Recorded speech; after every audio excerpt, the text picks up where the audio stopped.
kasi nakita ko lang yun sa TikTok eh. Totoo ba yan? No, sige na. Sinabi siya eh. Ay, tama-tama at makakapiling po natin ngayon sa unang pagkakataon. Unang pagkakataon Hindi to, di ba? Sa ating nakausap programa. natin na siya. Nakausap ba natin siya? Sa unang pagkakataon this week, sa ating Zoom, Papaya!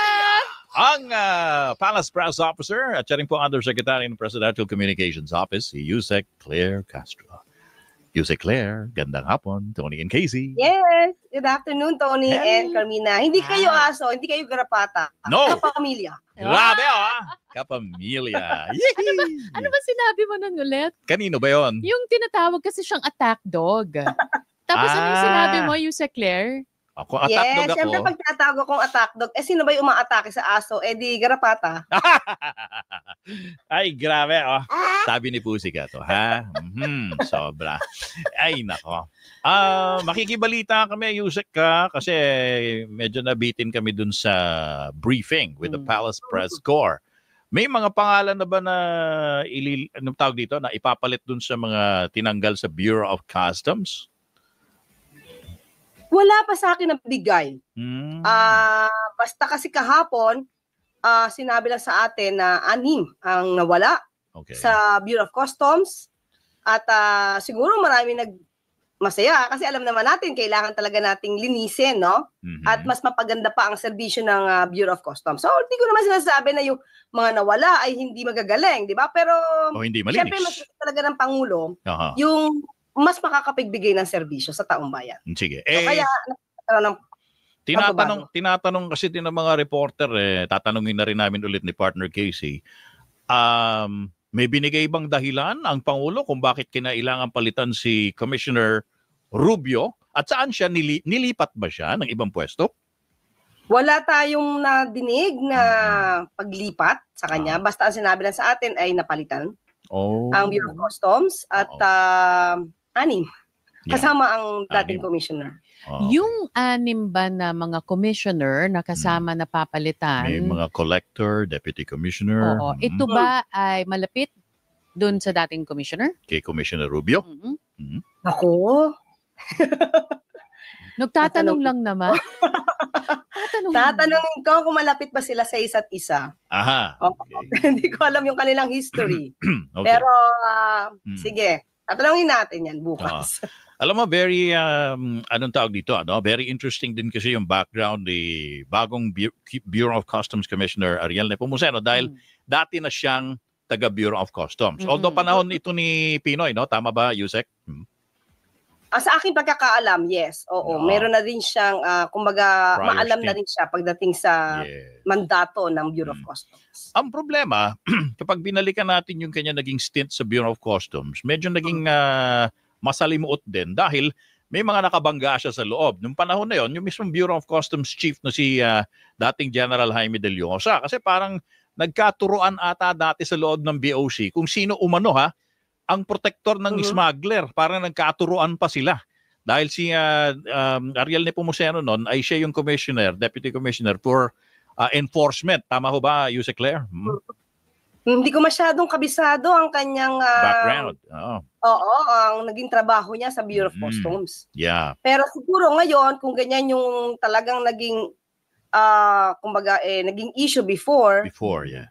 Nakita siguro ng Pangulo na dapat pagtiwalaan ang bagong POC.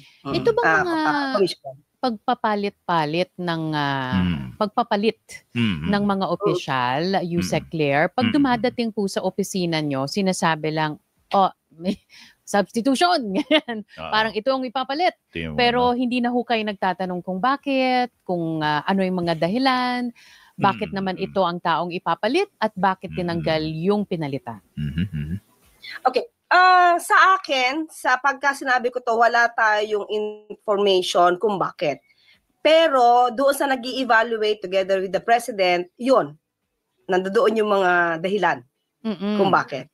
So pag ipapasa na lang sa amin, sa akin especially, i-announce na lang namin kung sino yung nawala, sino yung na-retain, sino yung nalipat, So, ganun lang.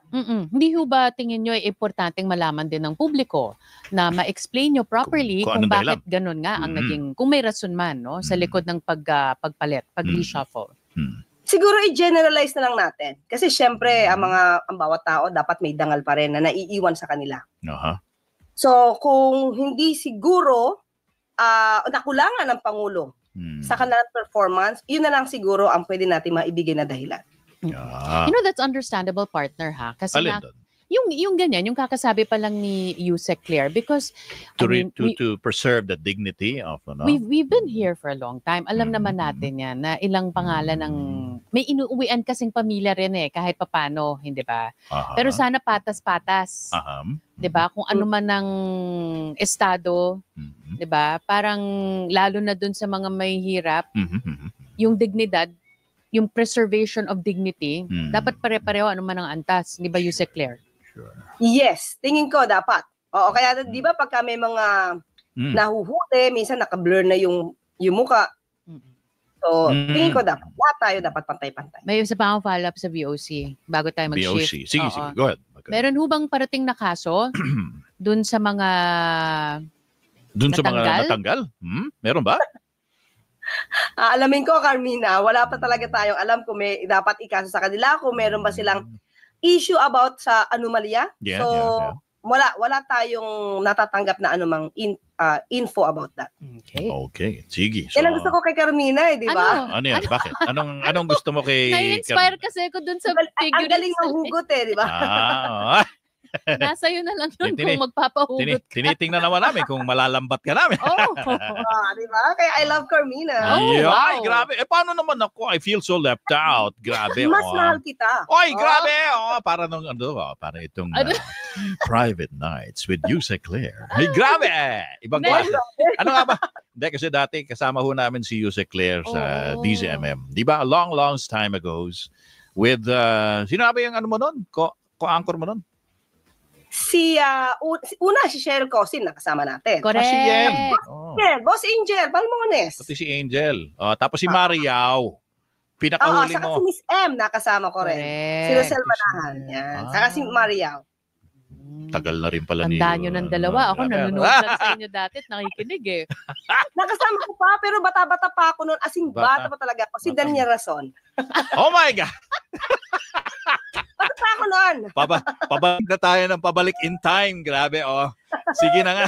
Parang bumibigat na bumibigat. Sino? Don't forget Sir. Si Kay. Ay, correct. Ito correct. Dami rin pala naging katandem. Sino pa? Ito pa. Hindi ko alam kung naabutan ni Carmina. Si Jel Santos Relos. Of course naman. Hello. Nakasama di Casey sa TFC, North America Bureau namin. Anyway, balik tayo dito. Ikaw inaaliw mo kami Dali balik kami sa listahan namin. At ngayon, meron hong syempre issue pa rin tungkol dun sa yung mga kontrata ng Prime Water, no? And syempre, hinihintay po ng mga consumer or yung mga customer ng Prime Water na mabigyan na sila ng kahit pa paanong kaagarang aksyon sa kanila pong mga complaints.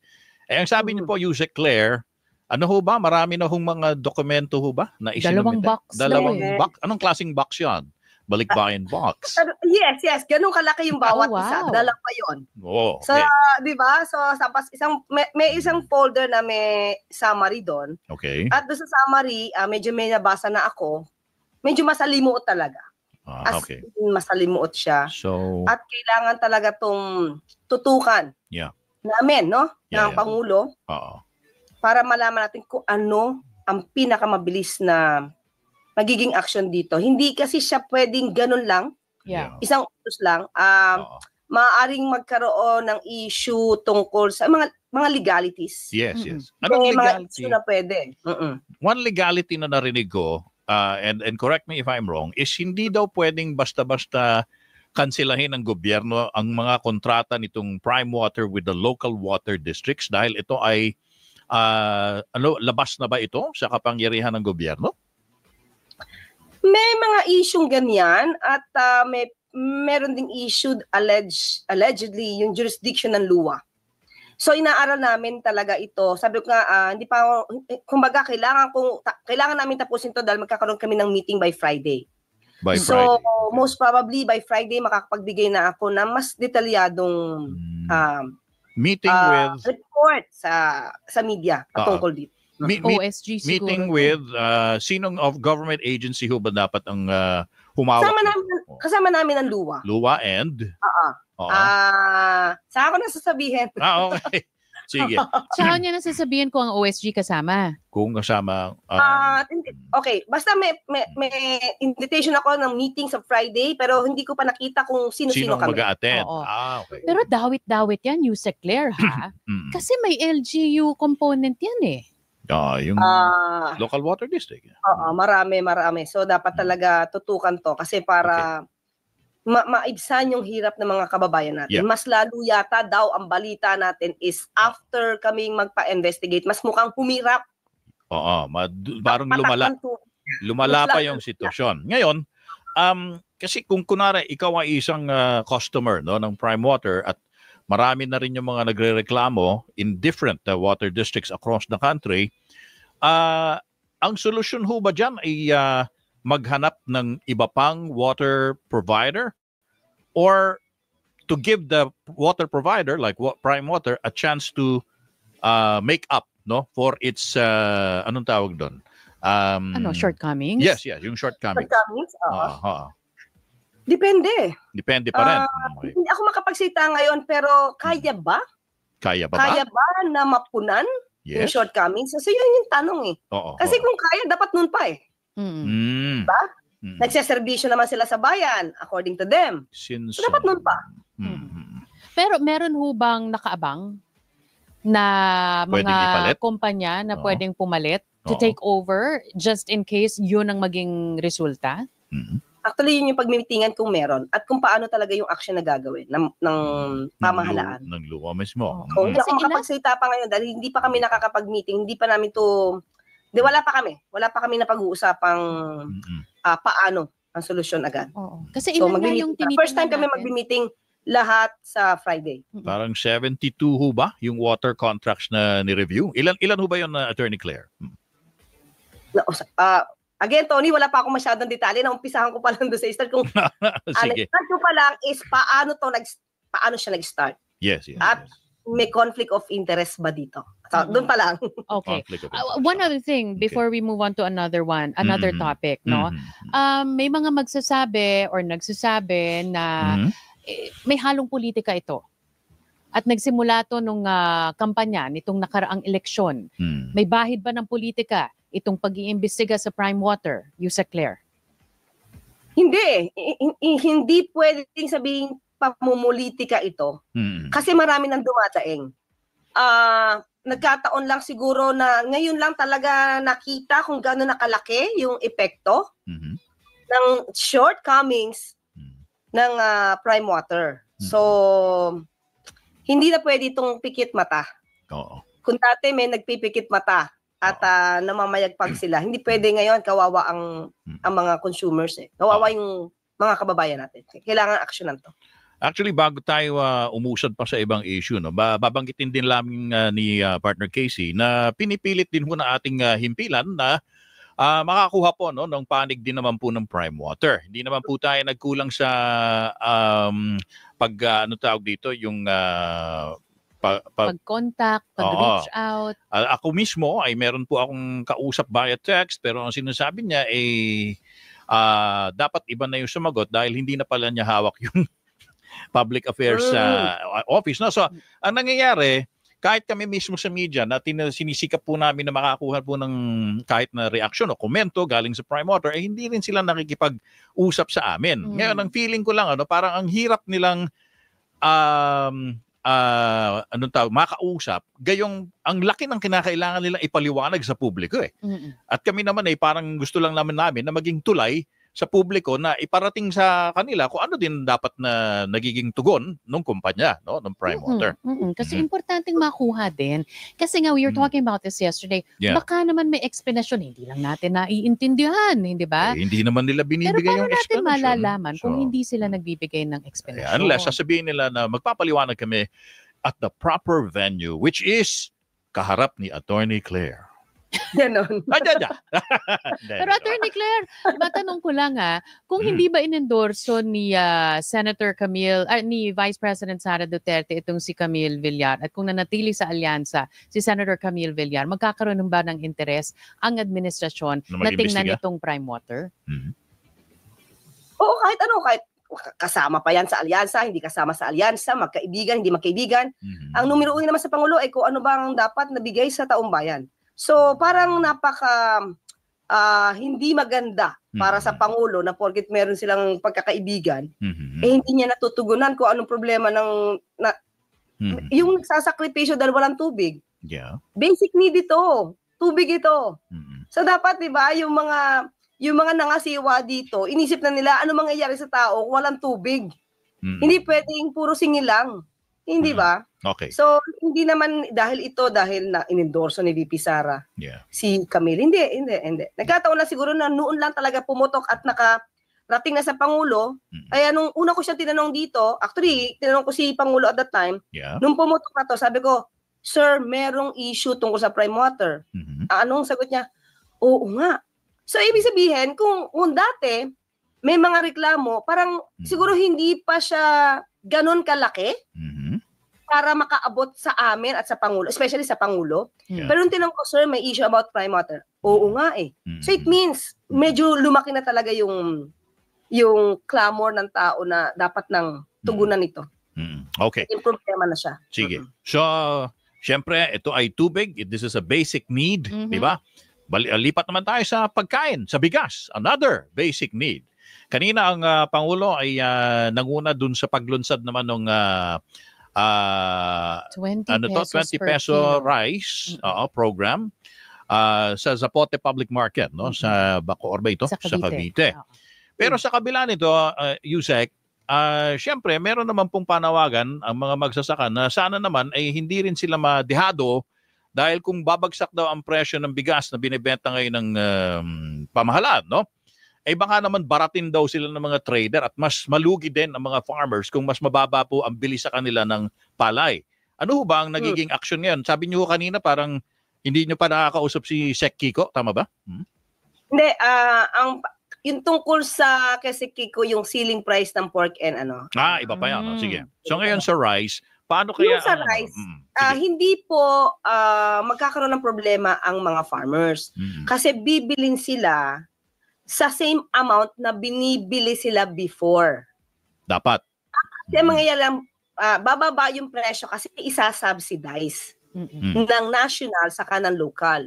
So hindi mababawasan kung ano man yung presyo ng bigas para sa mga farmers. Kasi, so hindi magkakaproblema po yung mga magsasaka natin. Kasi nababasa ko, partner, tsaka Yusek, kung kunwari daw sabihin na nating 14 pesos ba? Kunwari, yung production cost, no?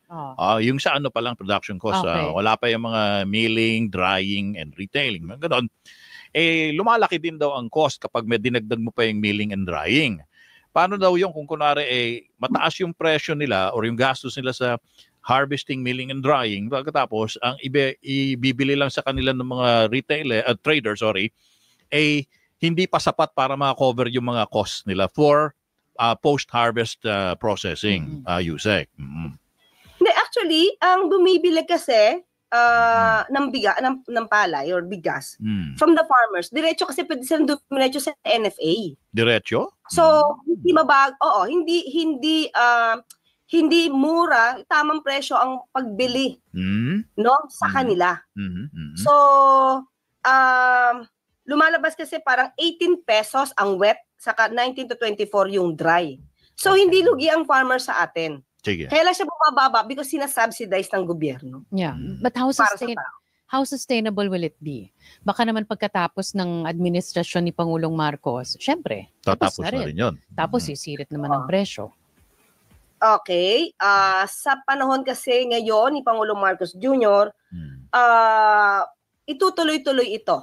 Pero syempre, bigyan natin ng pagkakataon yung susunod na literato, ano yung nais nila. Kung gusto nilang isustain ito at ipagpatuloy, di mas maganda. Okay. Sige. So, na-cover na natin. Tubig, bigas. Ano ang susunod, partner? Isa pang Ano ba? Basic right. Which human is? rights. Human right wala akong pakialam sa human right. Ang gusto ko ay human life. May ganon, di ba? Yusek, di ba? Ano, Yusek Claire? Do you recognize that voice, Yusek Claire? Biglang may guest, ano. Kahapon ho kasi nakausap na, I'm sure you've heard about the Octa Research survey, no? At ang sinasabi nila ay karamihan, mayorya, ay gustong bumalik sa ICC. At nasabi nyo rin ho ata that the President listens to the public. Ang tanong namin, pinag-usapan namin ni partner Tony kanina, pang ilang paragraph ho ba sa SONA ng Pangulo matatagpuan ang pagbanggit na muling babalik sa ICC ang Pilipinas under his administration? Sa ngayon, hindi talaga namin napag-uusapan. Pero di ba sabi niya, way back 2023, pwede to, pinag-aaralan to. Kung papasok man, pag-aaralan to. Okay. Pero kung sabi nga natin, doon sa survey na mayorya ng Pilipino ay gustong bumalik, sa akin on my own, ang nakikita ko, naniniwala sila na yung pagdala kay dating Pangulong Duterte sa ICC ay naaayon. Yun yung basa ko sa survey na lumabas. At lumalabas na parang walang abuso ang ginawa ang gobyerno kundi nalaman ang dating Pangulong Duterte sa ICC. Yun yung basa ko. Okay? Kasi otherwise, sasabihin nila, huwag sumali. Kung yun ang magiging resulta ng survey. So with that, ang Pangulo sa bawat hinaing at sa bawat sentimiento ay nakikinig naman siya. Pero as of the moment talaga, Carmina and Tony, ang inuuna ng Pangulo, nakita nyo naman, yung pagbibigay ng lahat ng maaaring ibigay na benepisyo sa magsasaka at sa mga mangingisda. Kahapon, nagpamigay siya ng mga machineries. Mga maaaring ibigay na para madali sa mga farmer na makapagbigay mas magandang yield, no? Yung produce. Maliban dyan, syempre, inuuna niya rin, kahit sabihin natin, 50 pesos ang idinagdag sa sweldo sa NCR. So, sa kakayanan ng pamahalaan, isa talaga yung maaari pang ibigay sa taong bayan. Mga trabaho. So, yun talaga muna ang focus ng Pangulo. Pero hindi namin na pag-uusapan sa ngayon, yung pagpasok sa ICC. Sige. Speaking of SONA, meron pa din mga sektor na manggagawa na umaasa na sana daw ay mabanggit pa rin ng Pangulo sa kanyang State of the Nation address yung posibilidad na magkaroon pa rin ng legislated wage hike. Hindi ho kasi ito na ipasa or naipasa sa kanya, nung 19th Congress, may mga magre-refile din daw po nito, pero gusto sana nila i-certify ng Pangulo as urgent. Ano ba naririnig nyo, Yusek Claire? Ready rin ho ba ang Pangulo na gawin ito or banggitin ito sa SONA? Hindi ko pa alam kung ano maaaring mabanggit ng Pangulo sa kanyang SONA, pero sa aking pagkakaalam at nabanggit ng Pangulo, lahat, ito ulitin natin yung lahat ng stakeholders dyan, kailangan madinig. Okay. Para sa mga gagawa, ibibigay yung kayang ibigay, pero kung patungkol sa sinasabing i-certify as urgent yung legislated wage hike na 200 pesos, kailangan makausap ang economic team, investors, representative ng mga manggagawa, para balanse. Kung ano man na maibibigay na benepisyo, balanse sa lahat. Kaya nga, kung hindi man na ibibigay ngayon, no, sa batas natin, yung hinihingi na 200 pesos, ginagawan ito ng paraan ng DOLE, ng Regional Tripartite Wages and Productivity Board, para maibsan, no, ang konting kahirapan ng mga manggagawang Pilipino. Kasi, imagine niyo sa NCR, parang lalabas na 1,300 pesos a month ang dagdag for 26 days yun. Yes. Kahit papaano, di ba, maibigay natin ang konting ginhawa sa ating kababayan kung hindi man maipasa yung batas na yun. Kilala mo ba, Yusek Claire, si Dr. Shelo Magno? Oh, yes. Kilala mo, no? Na-interview lang namin siya before nung nasa ibang program ako, pero hindi pa po kami nag-meet. In person. Personal talaga. Meron kasi siyang advocacy ngayon na meron pa siyang parang slogan. May music video. May slogan pa siya na medyo, anong sabi niya? Tax ng ina mo? Bantayan mo. Bantayan mo. Okay. Dahil gusto nilang isulong yung tinatawag na open buy cam. Ang problema dito, Yung open BICAM kasi, na sinasabi na kailangan may access ang publiko doon sa deliberation ng Bicameral Conference Committee kung paano po na-finalize o nare-reconcile yung House and Senate version ng General Appropriations Act. Pabor ho ba kang Pangulo doon? Sa sinabi ng Pangulo noon, gusto niya mag-sit-in, di ba? Sa BICAM. Pero yun yung sinabi ni Secretary Pangandaman. Pero hindi naman literal. Nauupo siya doon. Sige. Di ba? Ibig sabihin, magmo-monitor lang para hindi na kasi syempre pinagbibintangan yung mga dating mga nakaraang araw na hindi transparent. So mas gusto talaga rin ng Pangulo na maging transparent ito. Okay. So kung ito ay magiging open to the public, bakit hindi naman? Diba? Kasi syempre, di ba, parang nakikita naman natin, di ba, dun sa plenaryo, nagdedebatihan sila sa committee level. Nila live committee dyan. Tapos biglang pag-BICAM. Closed door na. Diba? Mas maganda po talaga na transparent ang lahat. USEC. Lahat po dapat transparent. Diba? Pati mga confidential funds dapat transparent. Hindi man transparent. Pero transparent sa pag-report kung kinakailangan. Pwede ba naming hilingin na kunwari si USEC Claire Castro ang uupo dun sa BICAM para ma-monitor kung anong ginagawa sa loob? Ay, i-allow ba nila ako? Courtside reporting, gano'n. Nagpawalan, why not, di ba? Pero bakit ka naman pagbabawalan? Pagbabawalan ka ba when you're actually part of the administration, di ba? Hindi natin alam kasi di ba merong sinasabi ang Senator Risa Ontiveros na hindi pwedeng makialam ang ehekutibo. Something to that. Okay. Kung magiging meron ako at papayagan ako, I will be more than willing to do that. Actually, maganda nga sana yun kung kunwari, the Presidential Communications Office will have somebody who is actually monitoring and reporting to the public kung anong pinag-uusapan because mas magandang way of ensuring transparency yon, di ba, Yusek Claire? Basta totoo. Basta yung kung ano yung nangyayari talaga doon, hindi propaganda. Parang pag ako naman yung inimbita, parang hindi ko naman kaya yatang magsabi ng hindi pinag-usapan. Kasi syempre may mga the likes of Senator Risa Ontiveros. Di ba? Yung talagang pag nagsalita ka at mako-call out ang attention mo dahil mali yung sinabi mo. So, mahirap yatang hindi magsabi ng totoo. Di ba? Speaking of, may pananaw ba ang Pangulo dun sa nangyayari sa Senado ngayon na merong nag-aakusa sa isa sa mga senador na pinilit daw siya na magsalita, magbigay ng testimonya na labag sa kanyang kalooban. To testify against Quiboloy. Ngayon parang pinapalabas pa na that prompted the senator to file a complaint before the NBI, diba? Na parang ginagawa parang anong tawag doon? Binribe yung witness na idiin si Pastor Quiboloy. Sinusundan ba ito ng Pangulo? Anong tanong ulit kung? Sinusubaybayan ba ito ni Pangulo? Kung yung nangyari sa Senado patungkol dyan, hindi tayo aware Pero ako sumusunod. Siya hindi ko alam kung ano yung sa ngayon, kung ano yung kung updated ba siya patungkol dito.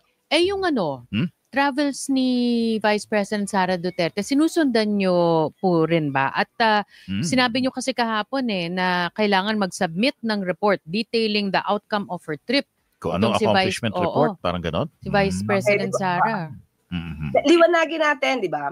Yung unang tinanong ako dyan sa press briefing, sabi ko, kung bakasyon yan at yun ang choice niya yan, yun yung unang sagot natin.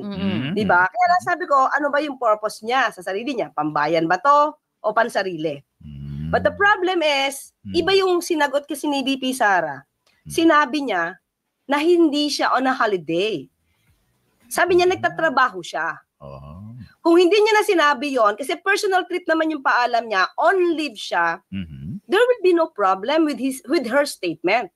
But the issue came out after she revealed, according to her, na working trip yun. She's not on a holiday and she's working. Okay. So nagkaiba yun Magkaiba kasi sitwasyon. If you're on a personal trip at naka-on leave ka officially, so hindi mo kailangan magtrabaho. Diba? Hindi ka dapat magtrabaho. Or do not claim na nagtatrabaho. Do not claim that you're working. Yeah. Kinilay mo hindi ako nagbabakasyon. I'm working or I was working. So kung nagtatrabaho ka, dala mo kasi yung pangalan ng posisyon Dala mo yung official functions mo. Dala mo yung bandera ng Pilipinas. Yeah. So, kung nagtatrabaho ka, you have to report to the people. Ano yung ginawa mo? You don't have to say na, pera ko naman to eh. It's like this. Just an example. Halimbawa si Tony. Isang VP sa kumpanya. On leave ka. O halimbawa dyan sa ABS-CBN. On leave ka. Tapos ginamit mo yung pangalan ng ABS-CBN. Ginamit mo yung pagiging news anchor mo, commentator mo. Tapos nakipag-deal ka sa ibang radio stations doon. Dala-dala mo lahat ng position mo. Nakipag-deal ka doon. Kahit personal personal trip ka, gastos mo lahat. Pero dala mo yung kumpanya mo. Hindi ba magagalit sa iyo yung boss mo? Anong ginawa mo doon? Misrepresentation yun. That's my point. Kung hindi niya sinabi ng trabaho siya, wala namang issue eh. Siya na-claim, may trabaho siya. So you have to report to the people. Anong ginawa mo? Anong resulta nung pagtatrabaho mo? Kung totoong nagtrabaho. So just do not claim you're working kung wala naman talaga. That's our point. Okay. Sige, meron ka pang kahabol na tanong kay Yuse Claire, partner? Wala na. Hindi na naman niya sasagutin. Grabe. Hindi naman sumasagot naman. Hindi, sumasagot naman siya. Wala na. Okay na muna yan. For now, ha? Auntie Claire, huwag kang magsasawa. Yes. Thank you so much, Yusek. Spotted pa ba ako hindi pupunta? Diba? Dapat nga, buhayin natin yung usapan di Campanilla para marinig natin ulit sa... 2.5 years na lang naman. Sabagay. At balik na sa pribadong sektor. If ever. If ever. Yusek, thank you so much sa oras. Salamat.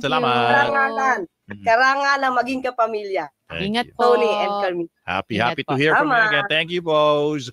Si Undersecretary Claire Castro po ang Palace Press Officer ng Press